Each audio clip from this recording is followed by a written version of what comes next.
मिनशैतानिर्रजीम बिस्मिल्लाहिर्रहमानिर्रहीम। मोहतरम प्रिंसिपल साहब, मोज़ उस्तादाने गिरामी, प्यारा शागिर्दो, आयल मेहमानो, अस्सलाम वालेकुम। अज आओ अवां जे सामू सिंध जी सकाफ़त, तारीख़, रवायतुन ऐं उन जी ख़ूबसूरती ते हिक तकरीर पेश करण वारी आहियां। सिंध इहा मुक़द्दस ज़मीन आहे जिते मोहबत, अमन, रवादारी ऐं तहज़ीब जो ॾीओ हज़ारनि सालनि खां रोशन आहे। अचो त न ख़ूबसूरत सफ़र ते हलूं। सिंध जो नालो वठंदे दिल में हिक लहर थिए थी। ही इहा धरती आहे जिते मोहन जो दड़ो, हरपा जूं क़दीम तहज़ीबूं अञा बि पंहिंजूं कहाणियूं ॿुधाइनि थियूं। 5000 साल पुराणियूं ही तहज़ीबूं दुनिया जूं क़दीम तरीन शहरी तहज़ीबूं आहिनि। हिते जे माण्हुनि शहरी मनसूबाबंदी, वाही जो निज़ाम, सुरून जा घर ऐं वापार जा मर्कज़ ठाहिया जेके अॼु बि असार क़दीमा जे माहिरनि खे हैरान कनि था।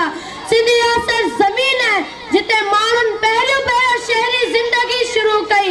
सिंध जी तारीख़ राजनि, सूफ़ीन ऐं शाइरनि जे दास्ताननि सां भरियल आहे। राजा ॾार खां वठी राय ॾियार, ससी पुनो खां वठी उमर मारी खां वठी दोदे सुमे ताईं हर दौर में सिंध जे माण्हुनि बहादुरी, मोहबत ऐं क़ुर्बानी जूं मिसालूं ॾिनियूं आहिनि। पर सिंध जी असल ख़ूबसूरती उन जी सूफ़ियानी रवायतुनि में आहे।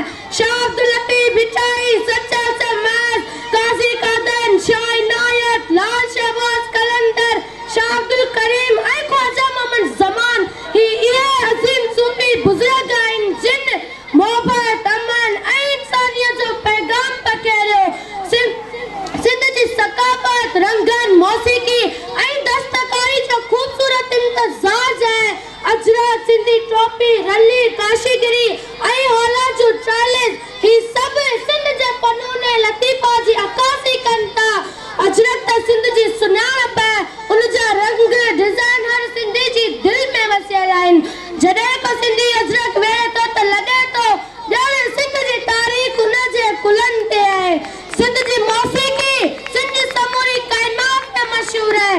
तंबूरी जो आवाज़ूं ऐं लतीफ़ जा बैत जॾहिं गूंजनि था त दिलि झूमी उठे थी।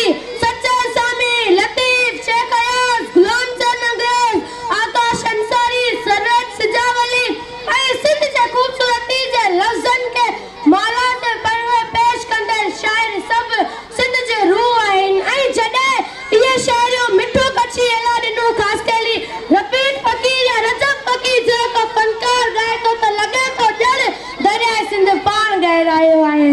सिंध जा त्योहार रंगनि जो मेलो आहे। ईदूं, दिवालियूं, होलियूं, मोहरम, चालीहो सभु हिते गॾिजी मल्हाइनि था। सिंध इहा ज़मीन आहे जिते हिंदू, मुस्लमान, सिख, ईसाई सभु हिक ॿिए जे त्योहारनि में शरीक थियनि था। हीअ रवादारी ऐं भाईचारे जो बहितरीन मिसाल आहे। सिंध जी ज़रायत उन जे साहनि जो सॻो आहे। कणिक, चांवर, कपास, कमंद ऐं अंब सिंध पाकिस्तान जे अनाज जो गोदाम आहे। किंजर, मंछर, हाले जूं ढंढूं ही सभु सिंध जी ख़ूबसूरती वधाइनि थियूं। दरियाए सिंध त सिंध जी माउ आहे जंहिंजी थञ हज़ारनि सालनि खां सिंध खे सैराब कयो आहे। सिंध जो औरतूं उन जूं शान आहिनि। हू घर संभालीनि थियूं, ॿनिनि में कमु कनि थियूं, भर्त भरीनि थियूं, पंहिंजे ॿारनि खे सिंधी सकाफ़त सेखारीनि थियूं। ससु, मारवी, नूरी ही सभु सिंध जे औरतुनि जे बहादुरी जी अलामत आहे। सिंध जा शहर बि पंहिंजी अलॻि सुञाणप रखनि था। मकली, हैदराबाद, कराची, सखर, लालकानो, शिकारपुर, बदीन हर शहर